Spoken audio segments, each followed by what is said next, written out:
Madame la ministre, la parole est à Madame Virginie Duby-Muller. Madame la ministre des Affaires sociales, lundi, vous avez déclaré, je veux dire de la manière la plus claire, que ce gouvernement aime les familles. Eh bien, vous avez de singulières façons de leur prouver votre amour. Alors que le paradoxe français fait figure de modèle, avec un taux de fécondité et un taux d'insertion professionnelle des femmes parmi les plus élevés d'Europe, vous êtes en train de démanteler la politique familiale. Ainsi, les coupes opérées par le gouvernement dans la branche famille du projet de loi de financement de la sécurité sociale s'élèvent à 700 millions d'euros. Certes, nous devons faire des économies, mais pas sur le dos des familles et en particulier des femmes. Après avoir réduit le quotient familial, vous divisez par 3 la prime à la naissance à partir du 2e enfant. Par ailleurs, la majoration pour âge des allocations familiales sera décalée de 14 à 16 ans, comme le versement de l'allocation de base de la PAJE reporté au mois suivant la naissance.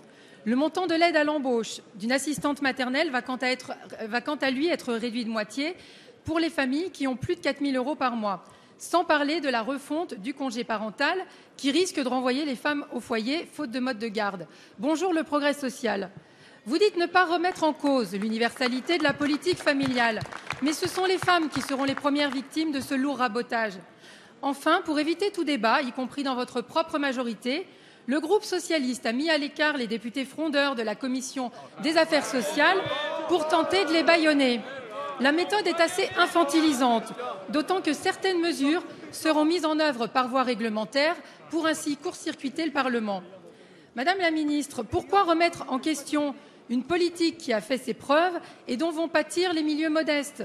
Est-ce que l'objectif inavoué de ces mesures est de diminuer la natalité, alors que le solde positif de notre démographie est une force de notre pays? Merci. La parole est à Madame Laurence Rossignol, secrétaire d'État chargée de la famille. Madame la députée, la France est fière de sa politique familiale. Et notre rôle, nous en sommes fiers. S'il vous plaît, s'il vous plaît. Mesdames et messieurs les députés, vous n'avez pas le monopole de la défense et de l'attention de la famille. La France est fière de sa politique familiale et nous devons la défendre. Je rappellerai qu'en 2007, quand vous avez quitté le gouvernement, en 2007, vous avez trouvé une branche famille excédentaire de 200 millions d'euros. Madame la ministre. En 2012, quand vous avez quitté le gouvernement, la branche famille était déficitaire de 2,5 milliards d'euros. Voilà la situation à laquelle nous avons à faire face. Voilà, parce que nous voulons préserver la politique familiale française, les mesures que nous devons prendre, et nous les prenons, parce qu'en 5 ans, vous n'avez apporté aucune mesure nouvelle. Vous avez laissé filer les déficits.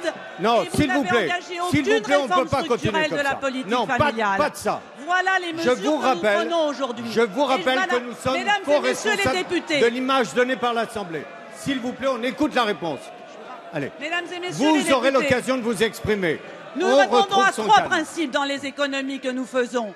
Premièrement, maintenir l'universalité de la politique familiale et des allocations. Toutes les familles continueront de percevoir des allocations familiales. Deuxièmement, aider en priorité les familles populaires. Et nous le faisons depuis 2012, quand nous avons augmenté l'allocation de rentrée scolaire de 25%.